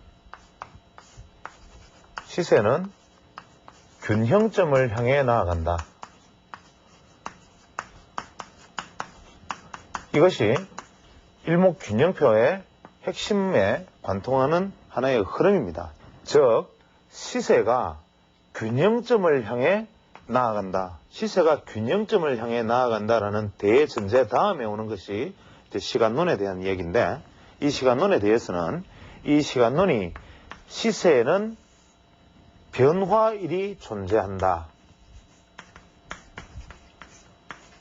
이러한 슬로건으로 바뀌게 됩니다. 즉, 시세가 균형점으로 가기 위해서는 예를 들어서 주가가 오르고 있었다면 하락하는 변화가 일어나야 되고, 다시 하락하고 있었다면 다시 상승하는 변화가 일어나야 됩니다. 즉, 이러한 어떤 변화라는 것은 시세가 균형으로 가기 위한, 어떠한 경우에도 시세는 균형으로 가기 위한 흐름을 보이는데, 그 중간중간에 변화의 지점이 있는데 우리는 이 변화의 지점을 가격의 눈으로만 바라보았다 이거죠.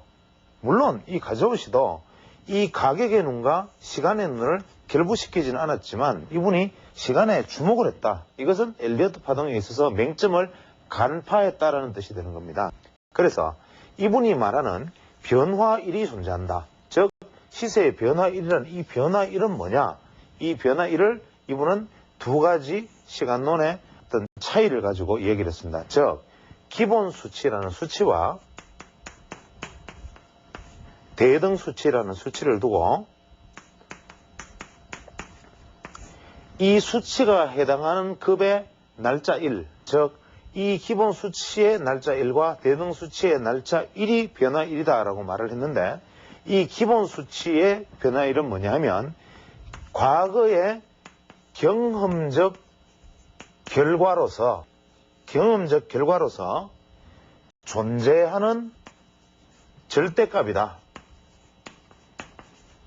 즉 기본 수치는 과거의 인간이 경험적 결과, 즉 어떤 상거래에 있어서, 주식에 있어서, 혹은 뭐 어떤 여러 가지 일들에 있어서 경험적 결과론, 이것이 선험적으로 우리는 익혀왔고 그것을 자연계에서 깨닫지 못했는데, 자기가 2,000명의 아르바이트생을 동원해서, 혹은 얼마나 이것이 과장인지는 모르겠습니다만은 어쨌거나 많은 사람을 동원해서 과거에 일본에서 심지어는 다다미를 만드는 매듭배수까지, 심지어는 미국에서 가마니를 사왔을 때 그 가마니의 질과, 심지어는 살을 포대기에 퍼서 이 포대기에 담겨져 있는 살의 알수를 세면서까지 존재했던 것, 막부시대에 존재했던 미국 거래 양상까지 모든 것을 검토한 다음에, 혹은 2차 대전 전이니까 그 당시에 2차 대전 전에 일본의 금융계가 형성되는 그 과정들을, 소거를 전부 되새겨서 8년간 조사를 하면서 자기가 결론을 내린 이 경험적 결과론적으로 존재하는 절대값, 이것이 바로 기본 수치라고 정의를 했습니다.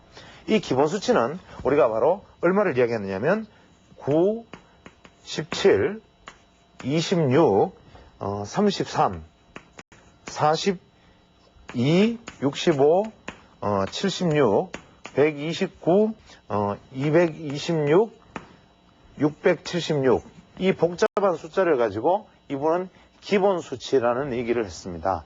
즉, 이 수치는 뭐냐? 문자 그대로 날짜입니다. 내가 현재 알고자 하는 날짜로부터, 오늘의 날짜로부터 9일 후 17일째 되는 날, 26일째 되는 날, 이렇게 날짜를 정하고, 이 한 개의 날짜를 가지고 이 9를 우리가 1절, 이 9를 1절이라 그러고, 두 번째 17의 숫자를 2절, 26을 3절이라 그러면서 이 1절, 2절, 3절째에 해당하는 26을 1기라고 했습니다. 1기는 기간의 기자가 되겠죠. 즉 9, 1절, 17, 2절, 26, 3절을 한 개의 기로 끊었다. 그래서 26일째 되는 날을 한 기라 그러고, 그 다음에 우리가 76일째 되는 날을 1순이라 그랬다. 한 바퀴 돌았다는 뜻이 되겠죠. 1순. 그 다음에 226일째 되는 날을 1환.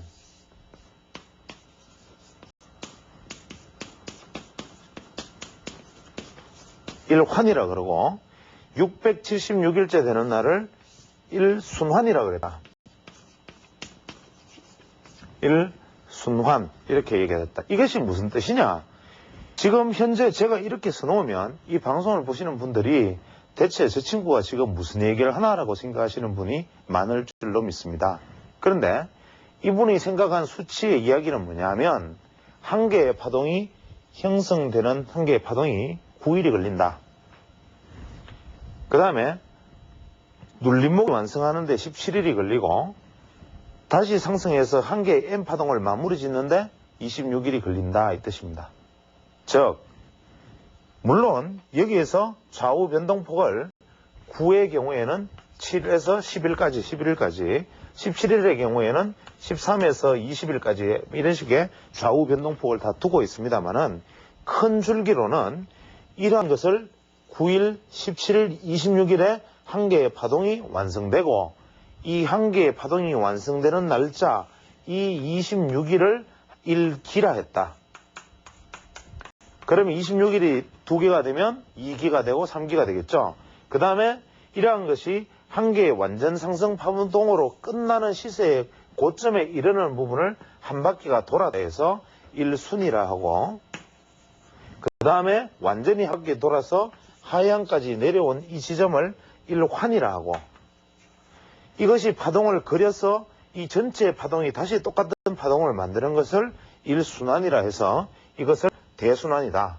즉, 이 복잡한 것처럼 보이는 이 숫자들이 엘리어트식으로 이야기하면 소파동 3, 4, 5 한 개 파동, 1, 2, 3 두 개 파동, 1, 2, 3, 4, 5 또 한 개 파동, 1, 2, 3 두 개 파동, 1, 2, 3, 4, 5 이렇게 파동해서 1, 2, 3, 4, 5가 되고, 이것이 좀 더 큰 상위 파동에서는 한 개의 상승 파동이 되고, 즉 극소파동, 소파동, 중간파동, 뭐 대형파동, 대파동, 그랜드 사이클, 슈퍼 사이클, 슈퍼 그랜드 사이클, 이렇게 엘리어트 파동에서 크게 잡아갔던 이 형식을 이분은 이렇게 바로 절, 기, 순, 환, 순환이라는 이름으로 붙이고, 그래서 이 파동을, 사이즈를, 볼륨을 계속 붙이고, 그것이 결정되는 날짜들이 존재한다. 미리 꺼버리는 겁니다. 즉 엘리어트 같은 경우에는 형성된 파동의 모습을 보고, 아, 이제 뭐 중간 파동이 한 개의 상승 파동이 마무리되고 조정이 끝났구나라고 얘기하지만, 이분 같은 경우에는 황당하게도 시간의 변화일이 존재한다고 그러면서 절대 수치로는 9, 17, 26 날짜를 딱 정해놓고 이 날짜에 파동이 이렇게 마무리되는 것이야. 이것이 과거 경험적 결과론이야. 이렇게 얘기를 합니다. 살을 팔아도 마찬가지, 사람이 뭐 돗자리를 짜도 마찬가지, 인간이 하는 행위들의 한 개의 사사동의 파동에 마무리되는 날짜는 이러하더라라는 경험론적 결과, 즉 선험적 결과의 어떤 존재, 이 절대값이라는 것이 바로 기본수치다. 이렇게 얘기를 한 겁니다. 그 다음에 대응수치라는 것은 뭐냐 하면, 이 기본적인 수치가 존재를 하고 아울러 모든 행위는 직전의 학습 경험에 영향을 받아서 다음의 행동의 결과가 나타난다. 역시 인과율입니다. 즉 이전에 어떤 과정을 거쳤던 것이 현재의 어떤 모습을 나타내는 중요한 신호다. 즉 과거에 대응되었던 어떠한 것들이 현재에 대응되어지는 부분을 우리가 대응수치라 하자. 즉 이것은 변동값이다. 이 대응수치의 개념을 쉽게 설명을 하면, 이제 예를 들어서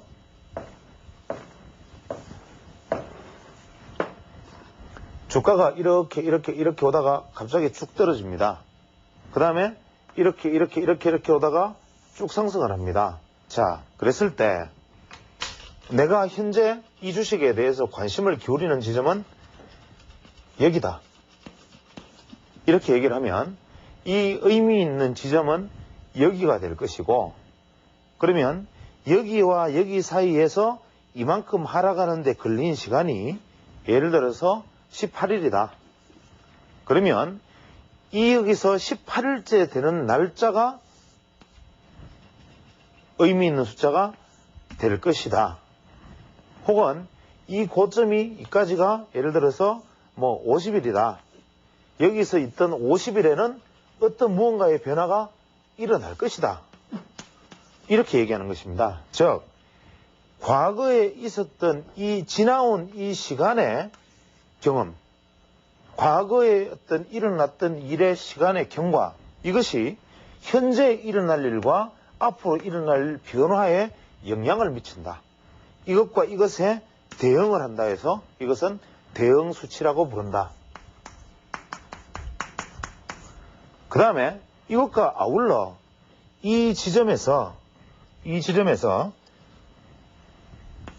무조건 17일째 되는 날, 9일째 되는 날과 17일째 되는 날은 또 변화한다. 이것은 절대적인 값이다. 즉 이렇게 되면 18일째 되는 날과 17일째 되는 날이 비슷하게 겹치는 날이니까 여기는 결정적 변화의 일이다. 이런 이야기인데, 현재 이 이야기는 제가 조금 이따 이어나갈 일목균형표의 파동론으로 연결이 되면 이해가 됩니다. 즉 이 이야기는 뭐냐 하면, 일목균형표는 이유 불문하고 무조건 정해놓은 날짜가 존재를 하고, 그 다음에 그 이전에 변화한데 대응해서 변화하는 것들이 존재하는 두 가지다. 일목균형표의 핵심은 주식시장뿐만 아니라 자연계를 지배하는 모든 질서에 확정적으로 존재하는 무엇, 그 다음에 과거에 일어났던 요 직전에 일어났던 요 무엇, 요것이 현재 나타날 것에 영향을 미친다 이 이야기입니다. 그래서 이것을 시간론이라 그러는데 실제로 이 일목균형표 상에서 시간론을 적용을 해보면 굉장히 그럴듯하게 저는 맞습니다. 제가 오히려 컴퓨터가 지금 연결이 되어서 화상으로 바로 나가지 않는 것이 다행이다라고 말을 하는 이유도 바로 그 점인데, 만약에 어떤 종목을 가지고 이 시간적 인과율의 대응 수치를 따져서 앞뒤로 이렇게 맞추면 지금 시청하시는 분들이 보면서 이렇게 신기할 수가 있나라는 반응을 분명히 보이실 수 있습니다. 그러나 우리는 여기에서 바로 속임수가 있다는 것을 깨달아야 됩니다. 제가 일전에도 한번 이런 얘기를 드린 적이 있는지 모르겠지만, 예를 들어서 우리가 어떤 추세라고 가정을 하고 이러한 주가의 움직임이 이렇게 있으면 우리가 딱 해서 정중하게 이렇게 선을 딱 꺼보면, 야, 어떻게 희한하게 주가가 누가 이렇게 전문가가 꺼주면 어떻게 희한하게 주가가 이렇게 지지를 받고 이렇게 지지를 받고 또 여기 빠지니까 되돌아 들어오고 여기 빠지니까 이렇게 도로 빠지지, 참 신기하다. 이래서 전문가들이 끊는 추세선이라는 게 참 틀리구나라고 보통 설명을 합니다. 지나간 차트를 가지고 이렇게 설명을 하면. 그런데 투자자들이 차트를 하나 딱 두고 아무 의미 없는 접을 하나 쑥 꺼버리면 이것이 또 역시 보면 이것이 주가가 지지받고 저항받고 지지받고 저항받는 모습을 그냥 볼 수 있습니다. 즉 무질서하게 카오스처럼 변화하는 이 안에서 어떠한 선을 긋더라도 그 선은 나름대로 다 의미 있는 선을 형성한다는 것이 바로 랜덤워크 이론인데, 이것도 시간적 변화율이라는 건 역시도 이것이 대응 수치다 기본 수치다하고 아무리 이야기해봐야 실제로 이것은 정해져 있는 수치에 대응하는 것에 지나지 않는다. 이것은 분명히 우리가 기억해야 됩니다. 그러나 이것을 왜 대등 수치를 가지고 이야기를 하느냐, 이것은 일목균형표를 그림을 그려나가기 위해서입니다. 자, 그러면 여기서 우리는 시간론과 가격론과 파동론을 일단은 한번 익혔습니다. 그래서 특히 파동론, 가격론, 시간론을 이야기하면서 특히 경험이 적으신 분들이나 혹은 좀 연로하신 분들은 지금 저 친구가 무슨 소리를 하고 있는 거야 라고 생각을 하실 것이라고 생각을 하는데, 이것은 지금 저한테 들은 이야기로 흘려 들으셔도 사실 무방합니다. 그러나 일목균형표라는 것을 차트로서 활용하기 위해서는 한번 거쳐가야 할 산이었기 때문에 제가 드린 말씀이고, 이제 요까지의 어떤 이 가조시의 이야기를 기본으로 접어두고 이제 일목균형표라는 차트에 대해서 이제 한번 들어가 보기로 하겠습니다. 일목균형표라는 차트는 우리가 보통 알기로 일단 전환선, 그 다음에 기준선, 선행경관 1, 선행경관 2, 후행경관, 이렇게 5가지의 선으로 표시를 합니다. 이제 집에서 각자 HTS가 있던 분이나 혹은 전문 차트 프로그램이 있는 분들은 여기서 한번 일목균형표를 띄워보시기 바랍니다. 띄워보시면 아주 예쁜 구름대가 나타나고 몇 가지 선이 나타나면서 그 옆에 뭐 요 선은 전환선, 이 선은 기준선, 이런 글씨가 나타나 있습니다. 여기서 전환선, 기준선, 선행경관, 선행경관 2, 후행경관, 이게 뭐를 의미하느냐면 주식에 있어서는 시세에 균형점이 있다.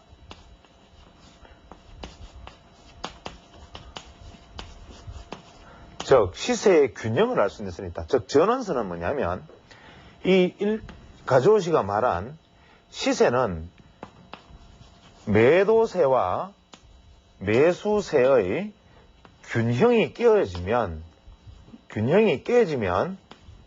시세는 변화한다.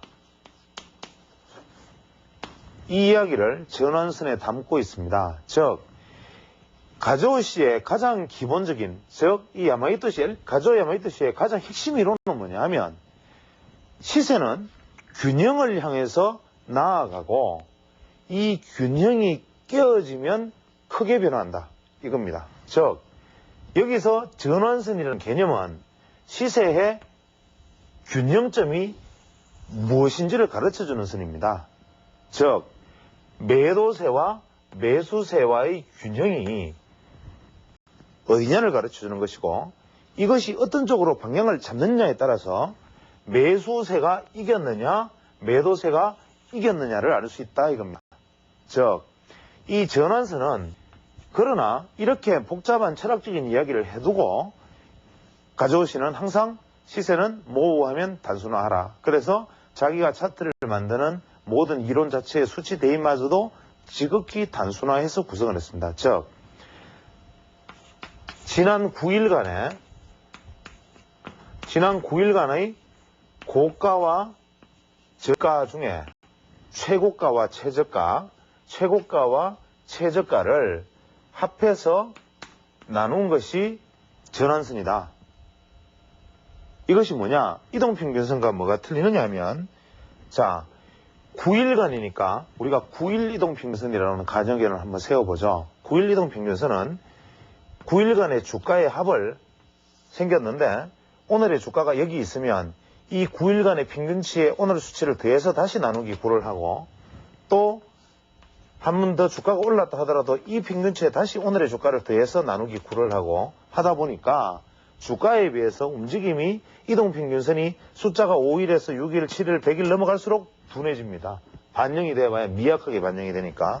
그런데 이것은 고가든 저가든 상관하지 않고 지난 9일간의 주가를 전부 평균해서 나눈 것, 평균한 것이 이동평균값이라면 이 가저우시의 전환선, 일목균형표의 전환선은 지난 9일간의 시세가 이렇게 있는데 시세가 이렇게 움직였다고 가정을 하면 9일간 이 값들은 의미가 없고 최고가를 형성했던 가격과 최저가를 형성했던 가격, 이 두 개가 예를 들어서 9일간의 저가가 요게 100원이고 150원이고 최고가가 200원을 형성했고 최저가가 80원을 형성했고 다시 110원에 와 있다고 가정을 하면 현재 이 가저우의 전환선에서는 100일과 150원, 110원 이것은 의미가 없는 것이고 이 9일간의 기간 중에 200이란 수치와 80이란 수치 이것만이 중요하다. 즉 200 더하기 80은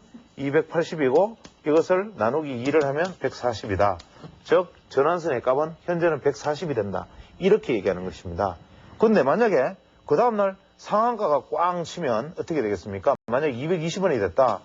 이 앞에 것 아무런 의미가 없고 이것도 200일도 갑자기 의미가 없어지고 80원과 200원의 차이가 될 것이고 그 다음 상한가 치면 무서운 속도로 전환선이 올라갑니다. 즉 고가를 형성하거나 저가를 형성할 때마다 전환선이 팍팍 꺾이게 되는 것이죠. 그래서 시세의 균형이 얼마나 크게 무너졌는지 혹은 시세의 균형이 얼마나 크게 돌파했는지를 보여주는 것이 바로 전환선이다. 즉 전환선에 대해서 우리가 기억해야 될 것은 뭐냐 하면 시세의 균형점이다. 그 다음에 기준선은 뭐냐 하면 시세의 추세를 보여주는 것이다. 시세의 트렌드, 즉 추세의 방향을 알려주는 것이다. 이것이 중요한 이야기입니다. 즉 트렌드, 즉 방향, 추세의 방향을 알려주는 것이다. 이것은 뭐냐면 전환선은 시세의 균형점에서 이것이 위로 갈지 밑으로 갈지는 모르는데 어쨌거나 균형이 깨어지면 순간적으로 움직이는데 이것이 한번 깨어진 균형이 추세를 형성해버릴지 아니면 일시적으로 한번 균형을 깨고 다시 무너질지는 모른다. 그러나 이 기준선의 방향은 시세의 트렌드이며 이것은 추세의 방향을 알고 있다 그랬습니다. 여기서 조금 앞으로 다시 돌아가면 제가 시간론에서 얘기를 하기를 이런 얘기를 했습니다. 자, 변화일이 존재한다라고 얘기했죠. 그럼 변화일은 뭐냐? 제가 대등수치라든지 기본수치 안에서 날짜가 정해져 있다 그랬고 주가가 예를 들어서 오늘이 100원인데 오늘로부터 26일 후가 예를 들어서 기본수치에 해당하는 날이 될 겁니다. 그런데 공교롭게도 만약에 대등수치까지 일치했다고 가정을 하죠. 예를 들어서 지금으로부터 한 25일이나 26일 전에 시세에 변화되는 변곡점이 있었다. 그러면 오늘 날짜로부터 26일째 되는 날 이것이 대등수치로도 의미가 있고 기본 수치로도 26일이 의미가 있는 날이 되는데, 이 특히 기본 수치와 대등 수치가 일치하는 날은 이것은 전환일이 될 확률이 높다. 전환일이 될 가능성이 높다. 즉 시세의 방향이 이렇게 가고 있었다면 팍 꺾이거나 아니면은 더 가거나, 혹은 상승 추세가 보합으로 가거나 상승이 하락으로 가거나 하락 추세가 보합으로 가거나 하락이 추가 하락하거나 하락이 상승하거나 간에 시세의 변화가 일어나는 날이다. 특히 이 기존 수치와 대응 수치가 일치하는 날, 이것은 기본이다. 그런데 만약에 재미있는 것은 만약에 상승 추세에서 전환일을 맞이하면 이분이 말씀을 하기를 전환일에 전환하지 않으면 추세가 강화된다라고 얘기했습니다. 이야기 앞으로 돌아가서 다소 조금 혼돈되시겠지만 전환일에 전환되지 않으면 시세는 강화된다, 이렇게 말을 했습니다. 그 다음에 시세는 예측할 수 없고 전환의 지점을 예측할 수 있다. 즉 이 가재호 씨가 말한 일목균형표의 핵심은 뭐냐면 매매의 핵심이 되는 급소일을 아는 것이지 이것이 오른다 내린다를 아는 것이 아니다 이겁니다. 그래서 일목균형표를 가지고 지금부터 주가가 오른다, 지금부터 주가가 떨어진다라고 말하는 것은 일목균형표를 이해를 잘못한 것이고, 일목균형표 상에서 주가가 전환일에 도달을 하면 상승 추세에 딱 오면 전환일에 오면 들여다봐야 된다 이겁니다. 들여다보다가 상승하는 추세가 하락 추세로 전환이 되면 이 특히 기본값과 대등값이 일치하는 날에 시세가 도착을 했는데 이것이 방향이 바뀌면 이제부터는 당분간 추세가 완전히 역전될 것이라는 것을 우리가 알고 있어야 된다. 즉 변화일에 상승 추세가 왔다가 변화일에서 꺾이면 이제부터 하락 추세 전환이다. 하락하던 추세가 전환일에 다가왔는데 상승 반전을 하려고 그러면 과거와는 달리 이거는 정말 추세 반전이다, 이렇게 판단하는 것이다. 그러나 전환일이 왔는데 전환이 되지 않으면 추세는 강화되는데, 한 가지 재미있는 것은 뭐냐 하면 상승 추세에서 전환일에 전환되지 않으면 상승 추세에서 전환일이 왔는데 하락 전환되지 않으면 추세가 연장되고, 하락 추세에서 변환일에 왔는데 반전하지 아니하면, 즉 변환되지 않으면 추세가 강화된다, 이렇게 얘기했습니다. 이 말의 차이가 상당히 있는 거죠. 즉 변환일에 상승하던 주식이 변환일에 와서 하락 전환하지 않으면 비실비실 더 오르는 연장이 일어날 것이다. 하락하는 추세에서 전환일에 왔는데 상승 전환되지 않으면 급나간다. 하락 추세가 강화된다. 이것이 뭡니까? 올려진 물체와 떨어지는 물체의 가속도 차이다 이거죠.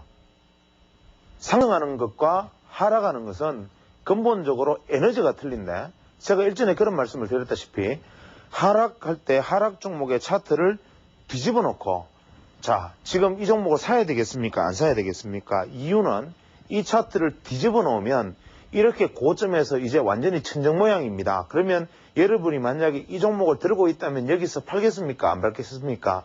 그것을 생각해 보면 이 하락 차트는 지금 매수 지점입니다 라고 말하는 사람이 아주 얼치기라고 제가 말씀을 드렸는데, 그 이유는 뭐냐면 하락 차트를 뒤집어 놓으면 상승 차트고 상승 차트를 뒤집어 놓으면 하락 차트다라고 생각을 하면 근본적으로 시장 에너지와는 괴리되는 생각을 갖고 있다는 겁니다. 즉 하락하는 물체와 쏘아 올려진 물체의 에너지는 틀리고, 상승할 때 따라가서 내가 돈을 주고 사야 하는 사람 입장에서는 조심하고 움츠리고 한 번 더 확인하지만 무너지는 상황에서 심리적 공황에서 투매에 가담하는 것은 그냥 일시적으로 바로 무너진 뚝처럼 쏟아지기 때문에 하락과 상승이 다른데 이 가져오시는 이것을 간파를 한 거죠. 상승 추세에서 변화일에 도래해서 추세가 변화되지 않으면 상승은 연장된다. 하락 추세에서 변환일에 도래해서 추세가 전환되지 않으면 오히려 강화된다. 그러면 우리는 일목균형표를 볼 때 이 종목이 변화일에 도달하고 있는데 하락하고 있던 종목이 변화일에 왔는데 상승으로 돌입하지 않고 상승 추세로 돌입하지 않는다. 어떻게 되겠습니까? 한 번 더 큰 하락이 있을 것 같으니까 지금이라도 손절매하고 나오자. 이런 얘기가 돼야 되고 어떤 종목을 보유하고 있다가 변화일이 왔는데 하락 전환 안 되니까 야, 더 올라가나 봐. 더 사지 말고 가지고 있는 종목이 조금 더 오르면 그때 돼서 이익 실현하고 나와야 한다. 이런 얘기로 연결이 될 겁니다. 이것이 바로 이 전환일의 개념인데 여기서 이 전환선의 개념은 이 전환일의 개념과는 틀리지만 매수와 매도의 균형이 깨어지면서 변화하는 것이고 기준선은 시세의 트렌드가 추세에서의 어떤 방향성을 보여준 것인데 기준선을 찾아내는 공식은 어떻게 되느냐면 지난 26일간의 고점과 최고점과 최저점을 평균한 것이다. 즉 어떻게 보면 전환선은 단기이동 평균선이고 기준선은 장기이동 평균선과 비슷한 거다. 그러나 이동평균선은 거기에 속해 있는 날짜를 전부 합해서 나누기 한 것이지만 이 전환선과 기준선은 고점과 저점, 최고점과 최저점만을 취한 것이고 그 시세의 최고점과 최저점을 나누기 위해서 평균 중간 에너지의 최대 진폭 에너지의 중간값을 즉 균형점을 취한 것이다. 이게 틀린다 이거죠. 그래서 기준선은 시세 트렌드에서 방향을 알 수 있는데 20일 이동 평균선은 이미 추세가 상승 전환하면 상당히 오랫동안 가고 5일 이동 평균선은 추세 전환해도 금방 끊기가 쉬운 것과 같은 이치다. 즉 기준선을 굳이 악의적으로 해석하자면 이 사람 멍터리 아니냐. 26일간 즉 20일 이동 평균선의 방향을 놓고 시세 트렌드의 방향을 안다. 그거 당연한 얘기 아니냐. 이렇게 생각할 수 있지만 이 사람이 말한 것은 에너지에 주목했기 때문에 최고점과 최저점만을 취하는 것이다. 그 다음에 이러한 두 개가 전환선과 기준선이 형성이 되면 우리는 보통 현재 일목균형표를 공부한 사람들의 거의 대부분의 견해는 이 전환선과 기준선은 큰 의미가 없기 때문에 그리 공부할 필요가 없고 알 필요가 없다라는 얘기를 합니다. 그냥 전환선과 기준선의 매매 기법은 어떻게 되느냐. 이 기준선을 전환선이 골든 크로스 하면 매수다. 이 기준선을 전환선이 데드 크로스 하면 매도다.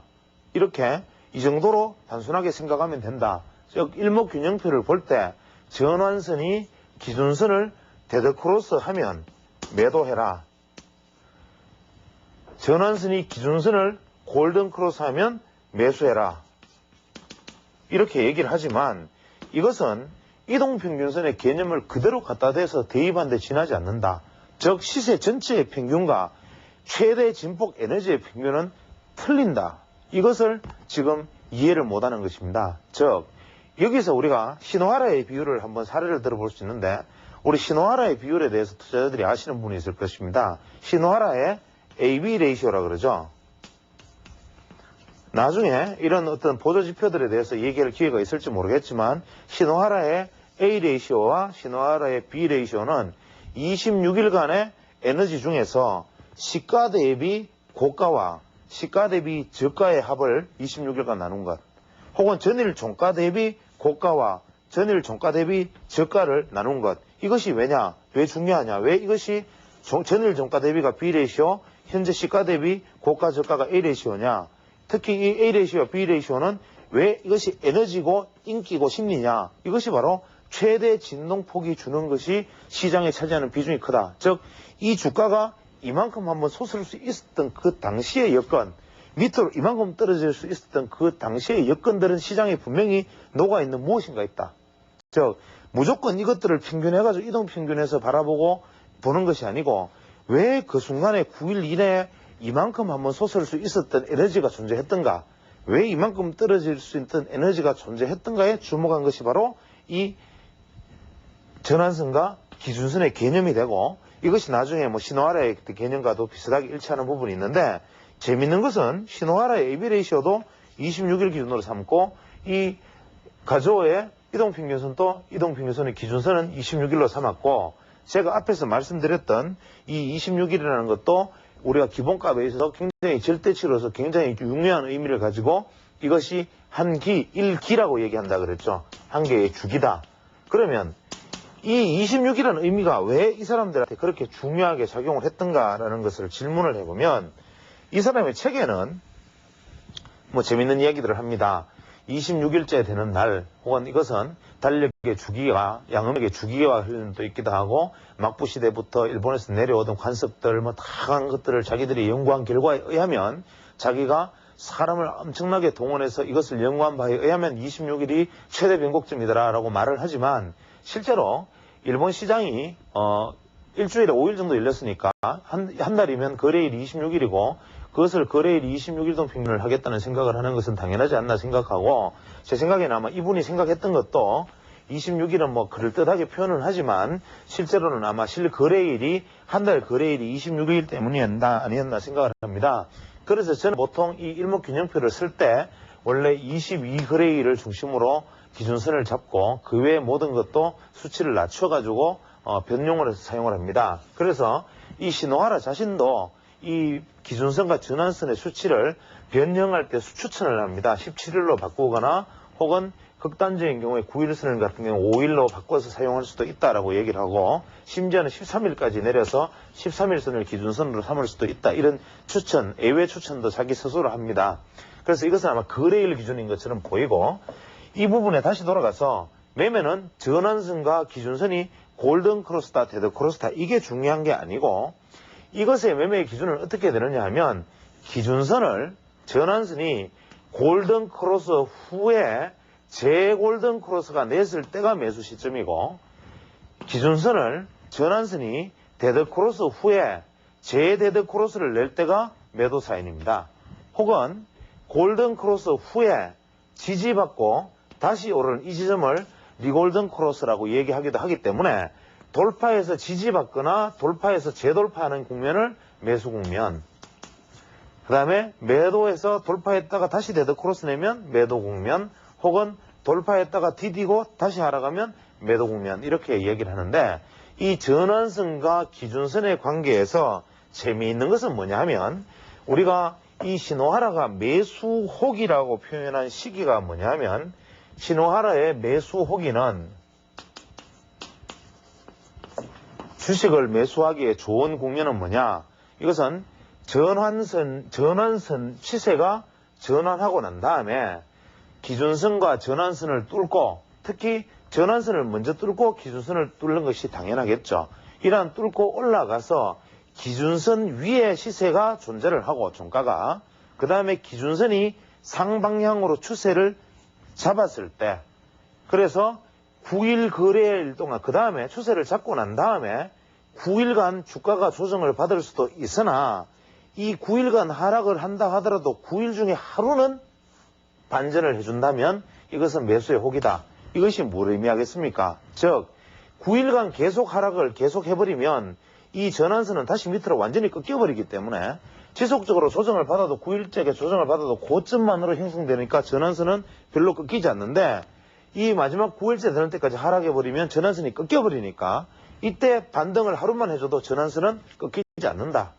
그래서 9일 이내에 반등만 해준다면 주가가 기준선 위에 있는 한 조정을 받아도 매수를 하고, 전환선을 돌파한 주가가 기준선을 돌파한 주가가 기준선 위에 종가가 놓이고 기준선이 방향성을 상향으로 잡았을 때는 매수하기에 아주 좋은 호기다.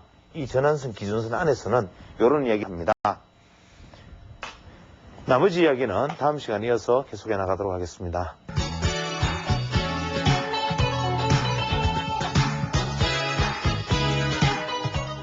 일단 먼저 이것은 제가 생각하는, 이것은 뭐 순수히 제 개인의 생각이기 때문에 뭐 경우에 따라서는 오해가 있을 수 있는 부분들을 양해하시기 바라고, 저는 제 개인적으로 일단 우리나라에서 중소형 증권사들을 거의 통폐합하고 현재 증권사의 수를 획기적으로 줄여야 된다고 생각합니다. 현재 증권사들이 가끔 난립하고 지금도 계속 증권사들이 설립하고 있으면서 HTS 수수료가 점점 떨어지기 시작하면 수익 구조를 낼 수 있는 방법은 빈번한 매매와 잦은 매매, 그 외 각종 자금을 유치해서 어떻게든지 수수료를 올리는 일밖에 없는데, 이러한 수수료를 올리기 위해서는 소위 말하는 영업이라는 것을 해야 됩니다. 증권사 창구에서 투자 상담사들이 투자자들에게 어떤 수익을 보장한다든지 어떤 긍정적인 얘기를 했어라도 자기에게 자금을 맡겨야 하고, 그 맡겨진 자금은 계좌에 묶여 있으면 그 계좌는 아무리 유치해도 소용이 없는 것이니까 여러 가지 빈번한 매매라든지 잦은 매매를 통해서 계속적으로 회전을 시켜서, 심지어는 제가 들은 어떤 분의 이야기로는 수익은 안 나도 좋다, 다만 크게 손실 나지 않는 범위 안에서 회전율을 계속 얼마 이상으로 높여줄 수 있겠느냐는 조언으로, 제안으로 모 증권사 지점에서 수익률을 쇠하자, 운용에 대한 어떤 대가를 쇠하자, 이런 제안까지 있다고 합니다. 지금 각 증권사, 중소형 증권사 같은 경우에는 내부에 상관하는 직원 이외에도 그 이외 어떤 형식으로든지 이익을 쇠어하는, 즉 우리가 수수료를 가지고 쇠어해서 나눌 수 있는 사람들이 계약적으로 암암리에 존재한다고 알려져 있고, 실제로 그것이 사실인지 아닌지 제가 확인할 방법은 없습니다만은, 이러한 일들은 분명히 시장에 긍정적인 영향보다는 부정적인 영향을 미치게 되고, 특히 모 증권사, 유명한 중소형 증권사의 모모 지점, 무슨 증권사의 모모 지점은 무슨 종목의 작전, 또 무슨 지점은 무슨 종목의 작전, 무슨 종목에서는 어떤 종목을 250만 주를 가지고 있는데 얼마에 도달하면 매도한다, 이런 종류의 루머들이 시장에 돌아다닐 정도 된다면, 이러한 것들은 이미 하나의 폐해가 되기 시작했다고 생각됩니다. 또 다분히 위탁 수수료가 계속 내려간다고 해서 그것이 투자자들에게 무조건 좋은 일인가라는 측면에서도 한번 생각해 볼 만한 필요가 있고, 이러한 어떤 난립 현상을 규제함으로 해서, 혹은 투자를 상담할 때 어떤 윤리성이 결여된 부분으로 일어나는 부분들, 이러한 문제들을 생각할 때 중소형 증권사의 대대적인 통폐합이 필요하지 않나라는 생각입니다. 두 번째로는 우리가 수급의 문제인데, 수급의 문제는 제가 기회 있을 때마다 끊임없이 얘기하고 있지만, 수급은 반드시 최소 진입은 퇴출을 넘지 않는 범위 안에서 진입이 이루어져야 한다는 것은 아마 확실할 것입니다.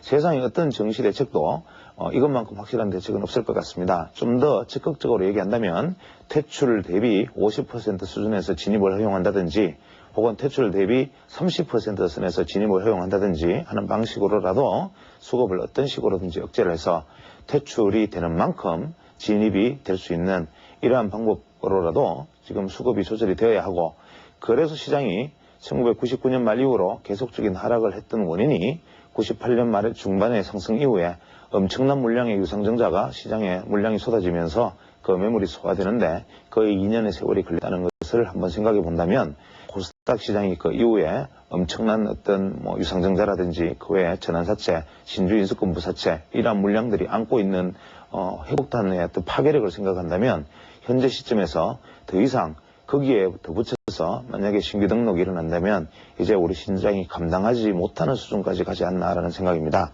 세 번째로, 대주주가 잦은 변경이 일어날 때 일정 부분에 있어서 삼진아웃 제도를 둔다든지, 대주주가 만약에 어떤 회사에 3회 이상 바뀌면, 혹은 1년에 2번 이상 바뀌면 이 대주주의 자금관계라든지 대주주가 이 회사를 인수하게 된 어떤 동기라든지 그 이외에는, 혹은 그러한 것들이 법적으로 다소 문제가 된다면 대주주가 바뀐 이후에 회사의 경영 행태는 아주 직접적인 감시, 돋보기를 들여대서 직접적인 감시를 하고, 그러한 것들 역시 또 현행법에 문제가 된다면 대주주가 바뀐 종목에 대해서는 정권위원회에서 강력한 정권감시 업무, 예를 들어서 매매 내역을 철저하게 감시하고 그 부분이 어떤 매집이나 어떤 장난이나 작전의 대상이 되지 않았는지 하는 것을 대주주가 바뀐 후 최소 2, 3년간 지속적으로 빨간 딱지를 붙여서 원인 기업으로 추적 조사를 한다면, 만약에 현행법상 계좌 추적이라는 것은 불가능하겠지만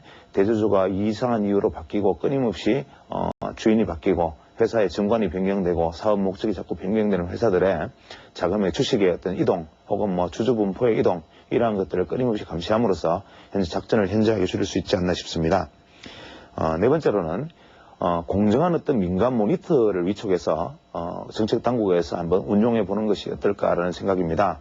보통 작전 세력을 발본색원해야 된다라는 주장이 있을 때마다 이러한 부분들에 대한 어떤 대응은 항상 작전이 일어나고 이미 한탕을 하고 수많은 피해자들이 피해를 입고 난 이후에 그로부터도 한참이 지나서 관계기관에서 그것을 인지하고 그것을 처벌을 하는 흉내를 내는 것, 이것이 우리 시장의 관행입니다. 그것은 물론 정권위원회에서나 그 외 정부 당국에서도 사실은 모든 주식시장의 어떤 흐름을 다 감시하고 들여다본다면 그것만 담당하는 공무원이 엄청나게 존재를 해야 될 것이기 때문에 현실적으로 불가능한 일인 것은 분명합니다. 따라서 시장을 항상 들여다보고 있는, 시장에 대해서 잘 알고 있는 민간 모니터 요원들을 위촉해서 만약에 어떤 자문기구를 둔다면 이러한 자문기구들은 시장에서 일어나는 어떤 비정상적 행동을 사실은 거래량의 움직임만 봐도, 회전율만 봐도, 주가의 움직임만 봐도 이미 이것이 별로 좋지 않은 흐름이다.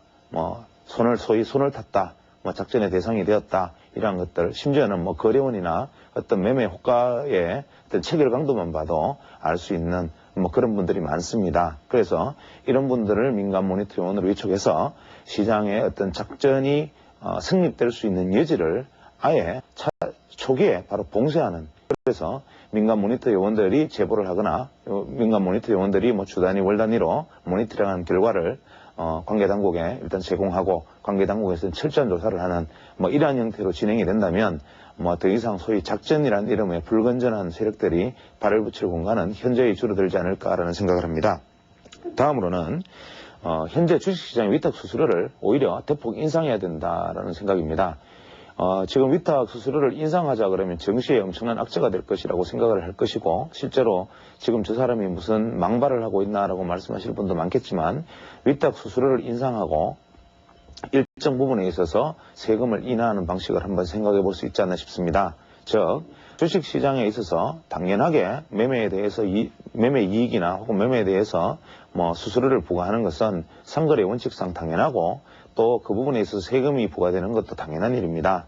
그러나 세금을 부과하는 방식을 예를 들어서 3일 이내 거래에는 몇 프로, 6개월 이상에서는 몇 프로, 만약에 1년 이상의 거래에서는 오히려 세금을 비과세로 한다든지 이러한 식의 세율을 탄력적으로 조정을 하면서 아울러서 주식의 어떤 위탁 거래 수수료도 이러한 방식의 요율을 조정을 해서 자전 매매의 경우에는 오히려 조금 위탁 수수료를 만약 올린다면 시장이 어떤 지나친 어떤 단기적인 어떤 흐름이라든지 시장의 어떤 감정적 흐름에 휩쓸리는 일은 방지할 수 있지 않을까라는 생각입니다. 물론 이 이야기를 하면 제일 먼저 반기를 드는 사람들이 소형 증권사들 혹은 HTS를 이용한 온라인 증권사들 이런 쪽일 것이라는 것은 충분히 미루어 짐작할 수 있고, 전업 투자를 하시는 데이 트레이더 분들도 반감을 가지실 수 있는 이야기이지만 어차피 시장이라는 것은 현재 내가 다소 좀 불리하더라도 전체적으로 파이가 살아있어야만, 그 파이가 건강해야만 그 파이를 계속 키워가면서 내가 생존할 수 있는데, 만약에 파이가 상하거나 변질되고 파이가 축소된다면 현재 내가 뜯어먹고 있는 파이가 결국 내 살을 뜯어먹고 있는 것이라는 관점에서 전업 투자자나 단기 투자자분들이 입장에서는 다소 조금 거슬리는 얘기가 될 수 있다 하더라도 전체 시장을 살리는 길이 결국 내가 사는 길이라는 관점에서는 한번 생각해 볼 만한 일이 아닌가라는 생각입니다. 그 다음에 외국인들이 이제 우리나라에 직접적인 투자를 많이 하고 있지만 실제 우리 시장들은 항상 초조하게 외국인들의 매매 내역만 들여다보고 있습니다. 외국인이 순매수를 해서 시장을 끌어올리면 시장이 상승을 하고 외국인들의 순매도로 돌았으면 또 금세 조정을 받고, 이러한 모습을 두고 만약에 현재의 어떤 종합주가 지수를 한 개의 종목이라고 본다면 외국인이라는 한 주체가 거의 노골적으로 한국 시장을 매집하고 있지 않는가라는 얘기를 합니다. 실제로 종목별 사례로 보면 지난번에 특정 종목을 거론해서 좀 한 느낌은 있지만 태평양이라든지 건강고래라든지 우량주라는 이름 혹은 실적이라는 이름으로 외국인들이 매수를 해 들어갔던 종목들은 외국인들의 공개적인 작전이라고 해도 과언이 아니죠. 물론 이러한 작전들은 노출된 작전이기 때문에 그것을 부정적인 의미에서 작전이라고 볼 수는 없고, 그저 외국인 투자자들이 수급상 이러한 충분한 논리를 내세워서 매수를 해서 얼마든지 주가를 끌어올릴 수 있는 종목의 힘이 있는 것을 보여줬습니다. 따라서 외국인 투자자들이 현재 증시의 한 축을 바치고 있는 상황에서 외국인 투자자들이 지속적으로 유입될 수 있는 방법은 외국인 투자자들에게 어떠한 새로운 혜택을 주는 것보다는 오히려 외국인들이 계좌에서 주식을 팔고 매도하고 남은 자금들을 본국에 송환하지 않고 그것을 충분히 운용할 수 있는 법적 공간을 허용해 주는 것이라고 생각합니다. 예를 들어서 주식을 매도하고 남은 매도 자금을 국내에서 콜금리 이상의 어떤 이윤으로 보통 어떤 금융기관에서 한 번씩 일단 운용을 해주고 있는 것으로 알고 있습니다. 이러한 어떤 운용에 대해서 좀 더 약간 자율성을 부여한다면 외국인 자금들이 안정적으로 유출입이 되지 않고 안정적으로 좀 고여있지 않을까라는 생각을 하게 됩니다. 마지막으로 우리가 보통 주식 투자에 있어서 가장 중요한 부분들, 우리가 가치 주식 투자에 있어서 가장 간과하기 쉬웠던 부분들에 대해서 한번 생각해 보아야 하지 않을까 싶습니다.